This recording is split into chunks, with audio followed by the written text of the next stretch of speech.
Hello வணக்கம் மக்களே, நான் உங்கள் கவிதா. இன்னைக்கு பதிவுல நம்ம என்ன தெரியுமா பார்க்க போறோம்? மன அழுத்தம் அப்படிங்கிற ஒரு விஷயம் இருந்துச்சுன்னா அது ஏன் நம்மளுடைய வயித்தை பாதிக்குது அப்படிங்கறத பத்தி தான் இன்னைக்கு வீடியோல நம்ம தெளிவா பார்க்க போறோம். ஸோ வீடியோவை ஸ்கிப் பண்ணாம கடைசி வரைக்கும் பாருங்க.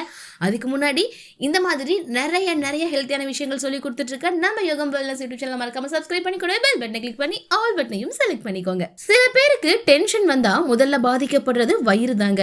வயிற்றுல வலி இருக்கிறது, வயிறு உப்பசமா இருக்கிறது, அதிகமா வாய்வு வெளியேறது, திடீர்னு மலச்சிக்கல் ஏற்படுறது, இல்லைன்னா அடிக்கடி பாத்ரூம் போயிட்டே இருக்கிறது. டாக்டர் கிட்ட போனா ரிப்போர்ட் எல்லாம் நார்மலா தான் இருக்கு, ஆனா பிரச்சனை மட்டும் சரியாக மாட்டேங்குது அப்படின்னு காரணம் நம்ம கேட்போம் இல்லையா? ஸோ இதுக்கு பேர் தான் டைஜஷன் ஆன்சிட்டி அப்படின்னு சொல்றோம். மன அழுத்தம் அதிகரிக்கிறது மூலமா நம்ம வயிற்றுல பிரச்சனைகள் ஏற்படுது அப்படின்னு சொல்றோம்.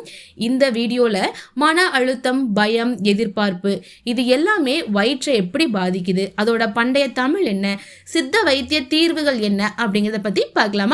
ஃபர்ஸ்ட் நம்ம சொல்லணும்னா எதிர்பார்ப்பு பயம். வயிறு வலிச்சா என்ன பண்றது?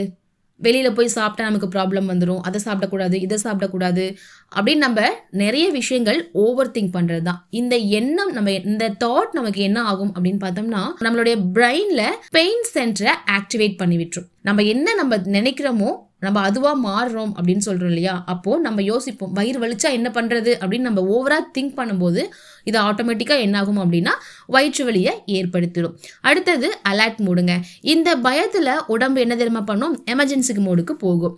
அதாவது ஃப்ளைட் மோடுன்னு சொல்றோம் இல்லையா? அந்த மாதிரி ரத்தம் வயிற்றுக்கு போகாம என்ன ஆயிடும்னு பார்த்தீங்கன்னா நம்மளுடைய மூளைக்கும் தசைகளுக்கும் போயிடும். அடுத்தது ஜீரணம் மந்தம். ஸ்ட்ரெஸ் வந்ததுமே ஜீரணம் ஸ்லோவாகும். நம்ம இந்த ஸ்ட்ரெஸ் ஏன் வருது? ஓவர் திங்க் பண்ணுறதுனால. நம்ம ஒரு விஷயம் நடக்கவே நடக்காது, நம்மளே என்ன பண்ணிப்போம்? இமேஜின் பண்ணிக்கிறோம். லைக் இந்த வயிற்று வலி வந்துருமோ, அதை சாப்பிடக்கூடாதோ, இதை சாப்பிடக்கூடாதோ அப்படின்னு நம்ம ஒவ்வொரு டைமும் நம்ம திங்க் பண்ணும்போது அந்த தாட்டே என்ன ஆகும் அப்படின்னு பார்த்தீங்கன்னா ஸ்ட்ரெஸ்ஸாக மாறிடும். ஸோ ஸ்ட்ரெஸ் வந்துச்சு அப்படின்னா கண்டிப்பாக நம்மளுடைய ஜீரணம் ஸ்லோவாக ஆரம்பிக்கும். அஜீரணம், வாய்வு, உப்பசம், வலி இந்த மாதிரி பல பிரச்சனைகள் ஏற்படும். அடுத்தது இந்த டிஸ்கம்ஃபர்ட் நமக்கு என்ன ஆகும்? மீண்டும் நமக்கு பயத்தை தான் கொடுக்கும். ஐயோ திரும்ப வயிறு வலி வருதே, திரும்ப நமக்கு ஸ்டொமக் அப்செட்டா இருக்கே அப்படின்னு நீங்க நினைக்க அது என்ன ஆகும் அப்படின்னு பார்த்தீங்கன்னா மீண்டும் நமக்கு ஒரு ஃபியர், பயத்தை தான் என்ன பண்ணும்னா அதிகரிச்சிடும். அந்த பயம் மீண்டும் ஸ்ட்ரெஸ்ஸா மாறும். ஸோ இப்படி ஒரு சைக்கிள் தான் நடந்துட்டே இருக்கும் அப்படின்னு சொல்றோம். இதுதான் பாத்தீங்க அப்படின்னா ஒரு டைஜஷன் ஆன்சிட்டி சைக்கிள் அப்படின்னு சொல்றோம். அதாவது ஒரு விஷயம் நமக்கு நடக்கவே நடக்காது, ஆனா நடந்துருமோ அப்படின்னு நினைச்சு பயந்து நம்ம அந்த விஷயத்தை என்ன பண்ணுவோம்? நம்ம உடம்புக்குள்ள கொண்டு வந்துடுவோம். ஸோ இதுக்கு பொதுவான அறிகுறிகள் அப்படின்னு சொல்றதை பார்த்தோம்னா வயிறு வலி தான் இருக்கும், உப்பசமா இருக்கும், வாய்வு வெளியேறும், முட்டிக்கு முட்டி வலி இருக்கும், கை முட்டி கால் முட்டிலாம் இருக்கு இல்லையா? ஸோ அங்கெல்லாம் வலி ஏற்படும். மலம் பார்த்தீங்கன்னா ஒரு நாள் கஷ்டமா போகும், ஒரு நாள் ரொம்ப லூஸா போகும். திடீர்னு கழிப்பறை போக வேண்டிய உணர்வு, அதாவது நமக்கு அந்த ஃபீலே இருக்காது, பட் நம்ம அடிக்கடி ரெஸ்ட் ரூம் போயிட்டு வந்துட்டு இருப்போம். ஸோ இது எல்லாமே நோய் அப்படின்னு நான் சொல்ல மாட்டோம். ஏன் அப்படின்னா இதுக்கு சில அறிவியல் காரணங்கள் இருக்கு. நம்ம மூளையும் வயிறும் ஒரே நாள்ல ஒரே இதுல இணைக்கப்பட்டிருக்கு அப்படின்னு சொல்றோம். அதாவது இதுக்கு பேர் என்னன்னா கட் பிரைன் ஆக்சிஸ் அப்படின்னு சொல்றோம். அதாவது ஸ்ட்ரெஸ் வந்துச்சு அப்படின்னா நரம்பு மண்டலம் கண்டிப்பா பிளாக் ஆகும்.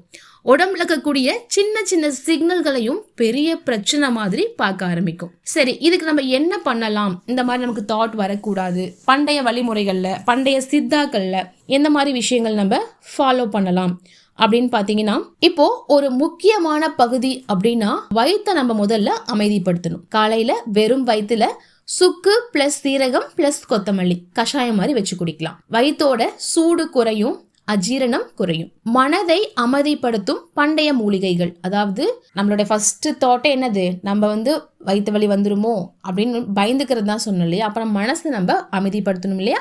ஸோ அதுக்கான பண்டைய மூலிகைகள் என்ன தெரியுமா? நன்னாரி, வில்வம், துளசி. இது எல்லாமே வயிற்றுக்கும் மனதுக்கும் ஒரே நேரத்துல அமைதியை கொடுக்கக்கூடியதுங்க. அடுத்தது பண்டைய சுவாச பயிற்சி, நாடி சுத்தி பிராணயாமம் அப்படின்னு சொல்லுவோம்.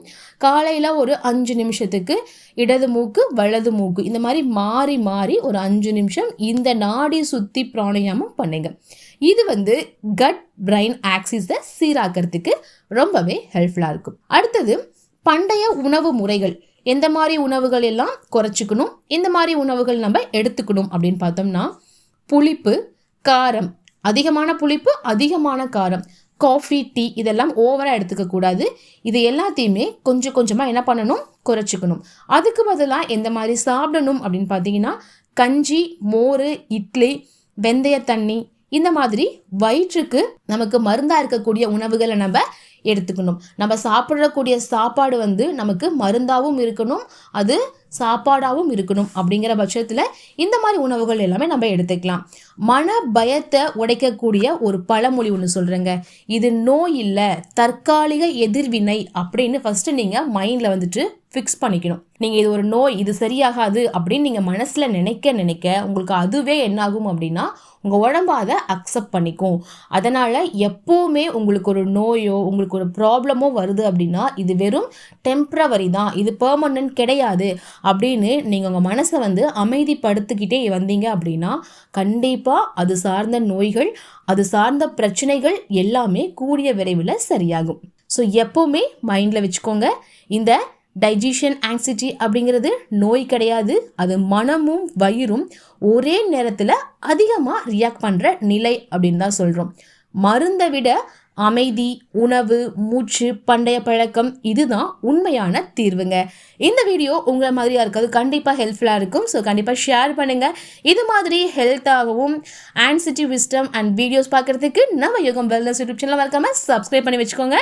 உடல் நலம் தான் உண்மையான செல்வம்.